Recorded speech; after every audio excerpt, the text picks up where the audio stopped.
Buenas noches, bienvenidos al programa número 143 de Economía al Cuadrado, acá en nuestra casa de siempre. ¿Dónde va a ser? Canal 22, el canal que nunca paró de ganar Martín Fierros, así como Economía al Cuadrado tiene su Martín Fierro.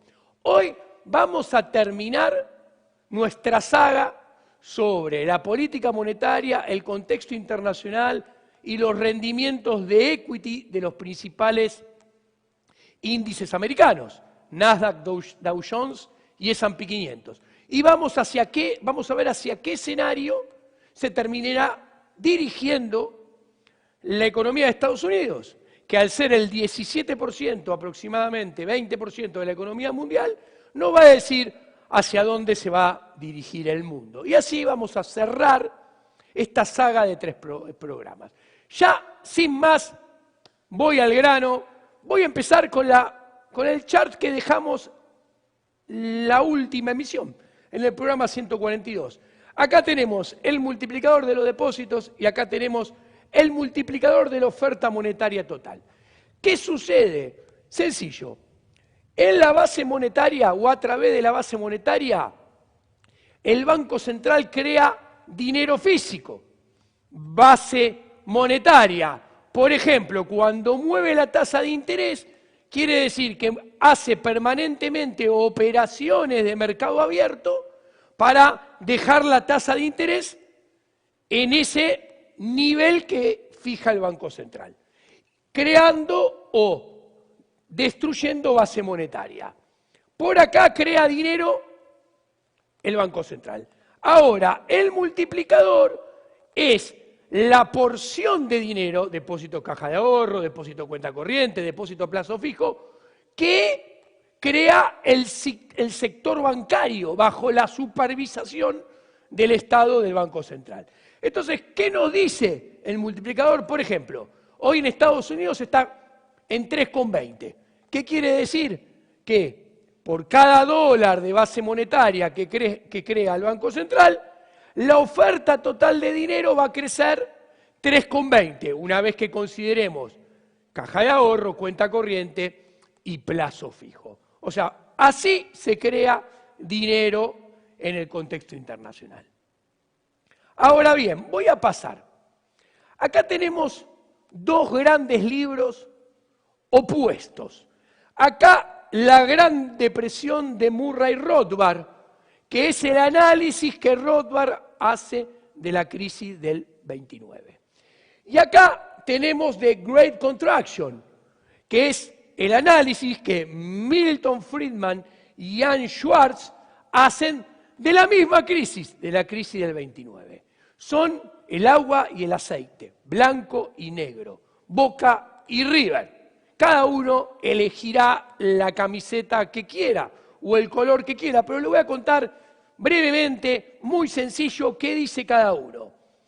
Obviamente Rothbard estaba a favor del patrón oro. Es más, criticaba el patrón oro que había porque decía que era un patrón oro trucho, porque solamente estaba el backup en oro de la base monetaria.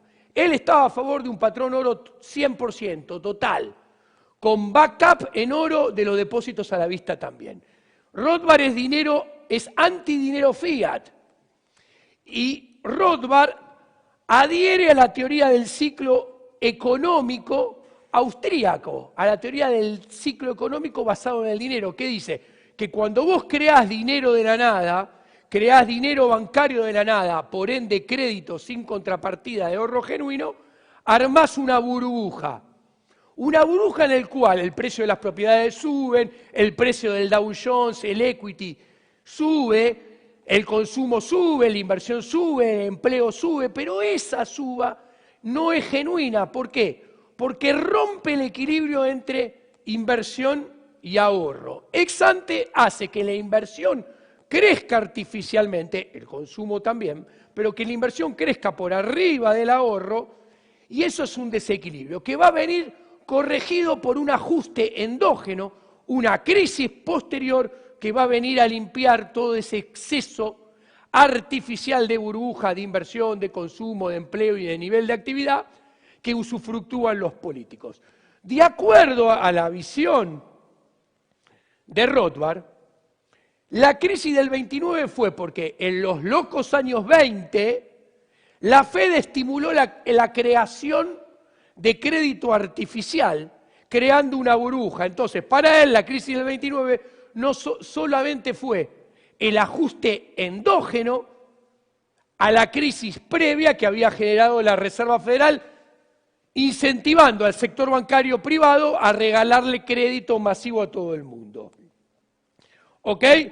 Obviamente, esta visión que sostiene que la deflación posterior de la crisis del 29 es un ajuste endógeno que viene a limpiar todos los excesos, toda la borrachera, como dice Huerta de Soto, generada y estimulada por el Banco Central en asociación inmoral, en complicidad solidaria con el sistema financiero y bancario, obviamente es la versión perdedora de todo esto. Porque, en definitiva, la crisis del 29 es culpa del intervencionismo estatal, del Estado, los políticos y su asociación con el sistema bancario y financiero.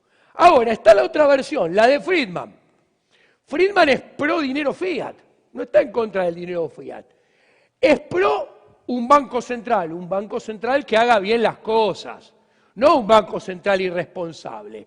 Entonces Friedman postula que el Banco Central tiene que tener una manipulación responsable de la cantidad del dinero fiat, y acá es su lucha en contra de hacer política monetaria discrecional y hacer política monetaria, él propone, en base a reglas de agregado monetario. O sea, él propone, mira, la cantidad de dinero tiene que crecer siempre, digamos arbitrariamente, un 3% anual, porque es lo que crece el PBI real. Entonces, hacemos crecer la cantidad de dinero, lo que crece el nivel de actividad económica, no va a haber inflación. Explicado rápidamente. Para Friedman, desde su óptica entonces, la crisis del 29 fue culpa de que la Reserva Federal no hizo nada. Una vez estallada la crisis, según Friedman, la Reserva Federal debería haber abandonado el patrón oro enseguida, inmediatamente, y debería haber inflacionado la economía. O sea, debería haber expandido la cantidad de dinero muy fuertemente para evitar la deflación y la contracción económica. De hecho, en este libro muestra que los países que abandonaron rápidamente el patrón oro y empezaron a emitir, al emitir inflacionaron la economía, y la tasa de interés, que era bajita en términos nominales, pero era alta en términos reales porque había deflación, al emitir generaban inflación, con lo cual la tasa de interés real muy alta convergió a cero y salieron rápidamente de la crisis. Obviamente, esta visión de Friedman en favor del Banco Central, en favor del dinero fiat, en favor de la manipulación monetaria, una manipulación que sabe hacerla y es correcta, es y fue la visión ganadora. Ahora bien, ¿qué es este chart? Es un párrafo de la edición de este libro del 2002. Este libro de Great Contraction saca una emisión especial en el 2002. ¿Por qué? Porque Friedman cumplía 90 años. Entonces sacan la edición para los 90 años de Friedman, con un capítulo agregado, nuevo, novedoso, escrito para ese evento del 2002. ¿Quién lo escribió? Ben Bernanke, que todavía no era el chairman de la Reserva Federal, después fue el chairman. Al final de ese capítulo escribe esta conclusión, que la tienen acá, no sé si la estuvieron leyendo, pero básicamente, como dice acá, léanlo, dice: señor Friedman, quédese tranquilo. Hemos aprendido la lección, gran maestro, su lección. Si alguna vez vuelve a pasar algo parecido a la crisis del 29, quédese tranquilo. No va a suceder lo que aconteció aquella vez, que usted bien dijo, la Fed nada hizo y permaneció pasivo y por eso hubo la crisis.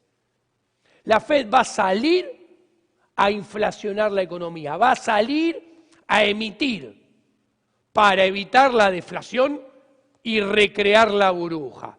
Palabras de Ben Bernanke, acá copy-paste en inglés de la edición del capítulo especial que él mismo, Ben Bernanke, agregó, como ya le mostré, a la edición especial de The Great Contraction del 2002, para los 90 años de Milton Friedman.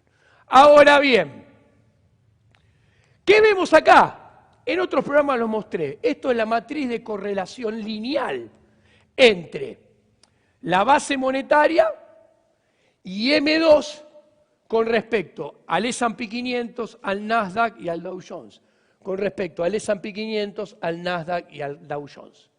¿Qué es una correlación lineal? Que es un valor entre -1 y 1. Cuanto más alejado de 0 y más cercano a 1 esté, quiere decir que entre las dos variables en cuestión hay una relación de largo plazo vis a vis. ¿Ok? En este caso, si crece la base monetaria o crece M2, crecería S&P 500, lo mismo con el Nasdaq, lo mismo con el Dow Jones. ¿Cuánto es el coeficiente de correlación? 0,97, 0,98, 0,95. O sea, si sube M2 vía ese multiplicador que mostré, sube casi igual o más el Nasdaq, el S&P 500 y el Dow Jones. Lo mismo con la base monetaria. Miremos qué pasó con la cantidad de dinero y veamos cómo Bernanke siguió al pie de la letra la recomendación de intervencionismo monetario y de borrachera monetaria de Milton Friedman. ¿Qué tenemos en este chart? Acá, desde enero de 1970 hasta hoy en día. En azul, la base monetaria. En verde, M2. Hay tres etapas diferentes. 1970-2008. 2008-2019, 2020-2022. Analicemos etapas por etapas. Primero nos ubicamos acá, 1970-2008. Esto es la base monetaria y la oferta de M1, tomé esta vez, ajustado por inflación minorista. ¿Qué podemos ver? Que en este periodo, en términos reales, las dos curvas, la azul de base monetaria y la verde de M1, permanecieron flat. ¿Ok? ¿Qué quiere decir? Que la cantidad de dinero en términos reales casi no aumentó. Ojo, emitieron, porque acá tenemos la base monetaria y M1 en términos nominales. Y vemos cómo de 1970 al 2008 suben. O sea, emitieron, expandieron la cantidad de dinero. Pero acá es flat, porque en ese largo plazo, 1970-2008, la inflación se comió toda la nominalidad. Todo el aumento nominal de inflación pasó a precios. Vamos a la segunda etapa. Acá viene Lehman Brothers, que fue lo mismo, pero aún con más potencia que la crisis del 29. ¿Por qué no nos enteramos? No nos enteramos porque Bernanke siguió las recomendaciones de Friedman. Miren cómo la siguió. Expandió la base monetaria en azul un montón. ¿Por qué no hubo mucha inflación? O al menos las estimaciones de inflación de los índices de precios de Estados Unidos no la recogen. ¿Por qué no la recogen? Porque esto es en términos reales. Ustedes ven cómo la base monetaria crece en términos reales. ¿Por qué? Porque M2 no aumentó mucho. El multiplicador se desplomó. ¿Ok? Entonces, del 2009, post-Lehman, al 2019 tenemos un escenario donde la cantidad de dinero real de base monetaria sube mucho y M2 sube muy poquito. Y después viene la tercera etapa, que es del 2020-2022. Con la cuarentena delictiva, se aumenta como nunca la base monetaria, en términos reales, pero se aumenta como nunca M2, el dinero bancario, el crédito bancario. Y estamos en un escenario completamente nuevo. Acá lo podemos ver. Estas son las 3 etapas, pero en el siglo XXI. Acá, desde el 2000 al 2008, que la base monetaria y M1 están constantes en términos reales. Acá, desde el 2009 al 2019, donde la base monetaria está creciendo en términos reales, pero M1 está constante en términos reales, y ahora el disloque de intervencionismo monetario del 2020, 2021, 2022, donde vuela la base monetaria en términos reales, pero sobre todo, y acá está el gran problema, vuela M2 también, vuela las dos cosas juntas. Por eso estamos en el escenario más traumático de toda la historia. Es el escenario que surgió y es el corolario final de las recomendaciones de Milton Friedman, de inflación, hagan crecer como nunca la masa monetaria fiat. Este es un problema que no se puede resolver rápidamente porque tiene desequilibrios muy profundos detrás y ahora vamos a ver hacia dónde va a ir la Reserva Federal. Ahora, ¿cuál es el resultado inmediato? Arriba, inflación minorista de Estados Unidos, la estimación 8.1, acá la núcleo. Fíjense que empieza a bajar un poquito la minorista, pero la núcleo no. ¿Por qué? Porque en realidad lo que bajó acá y subsidia esta baja es la reciente caída del precio de la energía y del petróleo de Estados Unidos. Y acá tenemos la inflación de precios al productor en Estados Unidos, redondeando, una está en 8 y la otra está en 10. ¿Ok? Cuando miramos una perspectiva más larga, nos encontramos que la inflación de Estados Unidos está como resultado de las recomendaciones de política monetaria de Milton Friedman y con sus hijos, los neo-keynesianos como Bernanke, que hacen inflation targeting, estamos en el pico de inflación récord de los últimos 38 años. Acá la estimación de inflación minorista 1970-2022. Para encontrar una inflación tan alta, no tenemos que ir a principios de los 80. Precios al productor. Para encontrar una inflación más alta, nos tenemos que ir al principio de los 80.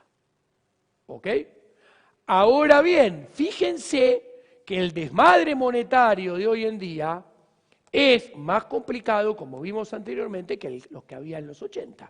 Entonces, ante este problema de inflación, ¿qué dice, qué vende la Fed?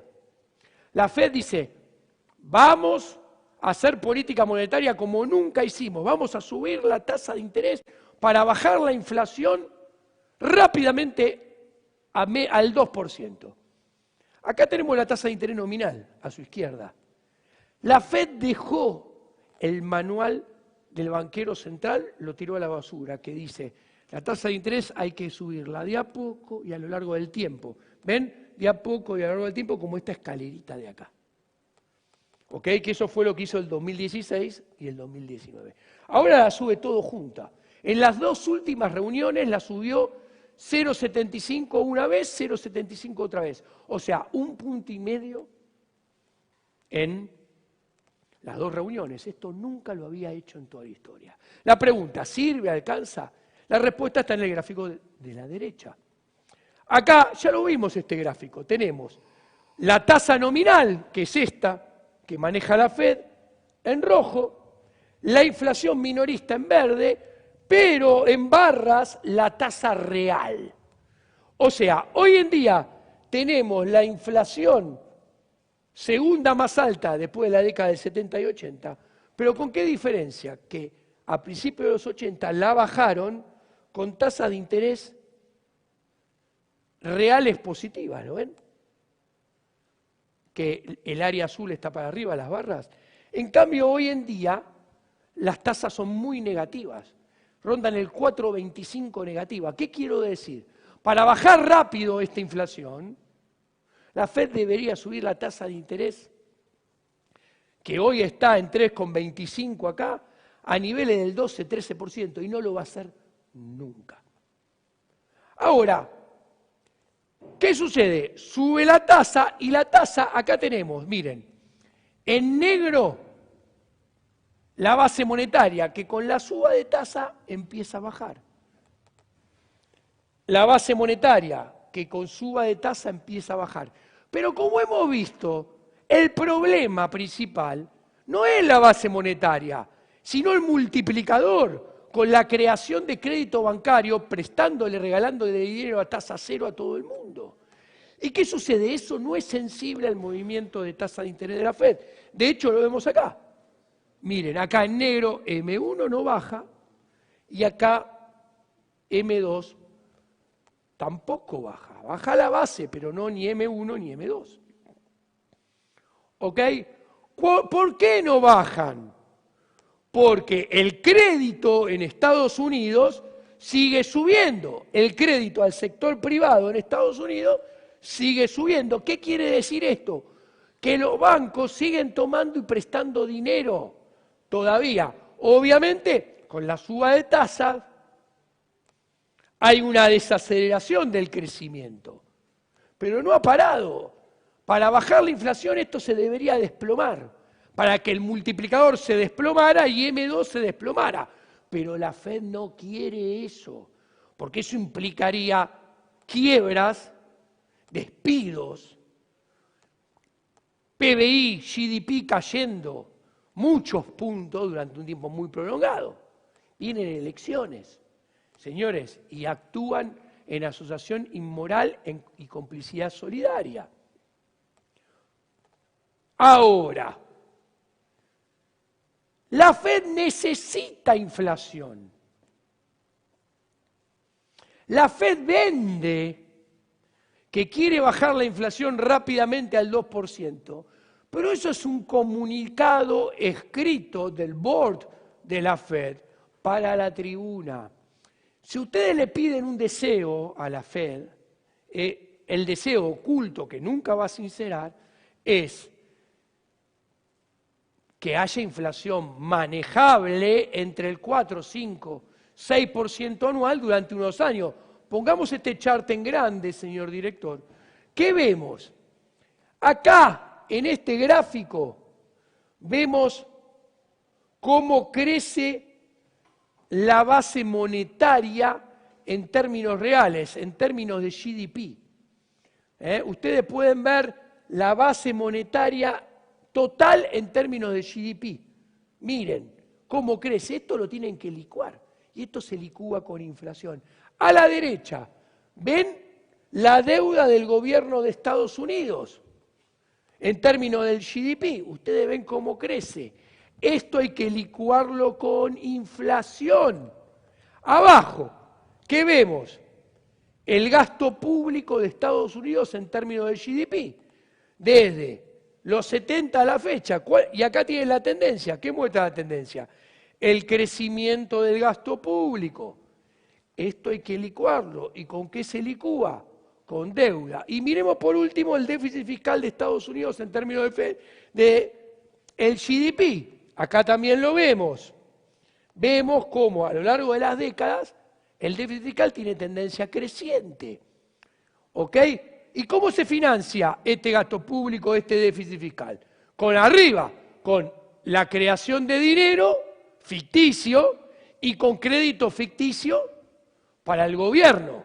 Entonces, volviendo al piso, acá podemos ver claramente la asociación inmoral en complicidad solidaria que hay entre el principal, que son los burócratas del Estado, el Estado, su agente, que es la Reserva Federal de Estados Unidos, y su socio inmoral en complicidad solidaria, que es el sistema monetario, bancario y financiero, que financia el expansionismo del Estado americano, de las políticas públicas americanas, que van desde la mano de la regulación de la Fed y el financiamiento del dinero fiat de la Fed, hacia el socialismo. ¿Pero qué sucede? Todo esto, como estamos viendo en estos gráficos, tiene trayectoria explosiva, con lo cual necesita ser licuado. y se licúa solamente con inflación.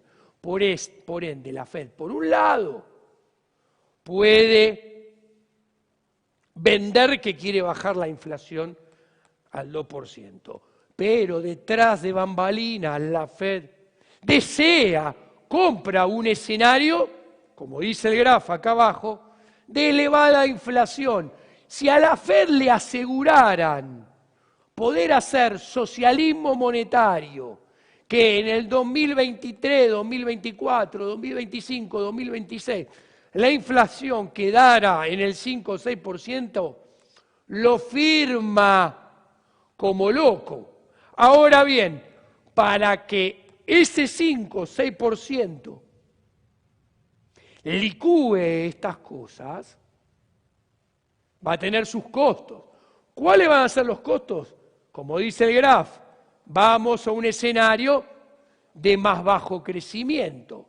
O sea, vamos a un escenario en la economía mundial de 4, 5, 6% de inflación, que van a vender, que van a hacer todo lo posible para bajarla, pero no creo que sea muy cierto porque no le conviene, como acabo de mostrar. Pero por otro lado también vamos a ir a un escenario de mucho más bajo crecimiento que el que veníamos en los últimos lustros. Ahora bien, ¿sorprende esto? No. Miren este chart. Acá tienen la tasa de crecimiento de Estados Unidos desde 1950 a el 2021, con proyecciones positivas de mercado para el 2022, 2023, 2024. O sea, el mercado siempre es optimista. El REM del mundo, así como el REM argentino, es siempre optimista. ¿Qué muestra esta tendencia? Que la tasa de crecimiento de la economía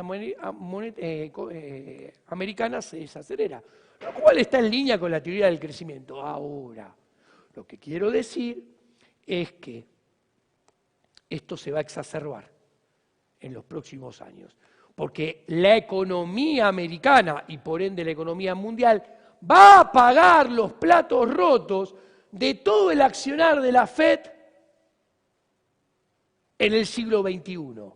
Con el primer round de borrachera, exuberancia monetaria, crediticia artificial de Bernanke, en el 2008-2009 y lo que siguió, y el segundo round estratosférico de borrachera monetaria y delirio crediticio de la Fed durante la cuarentena delictiva del 2020-2021.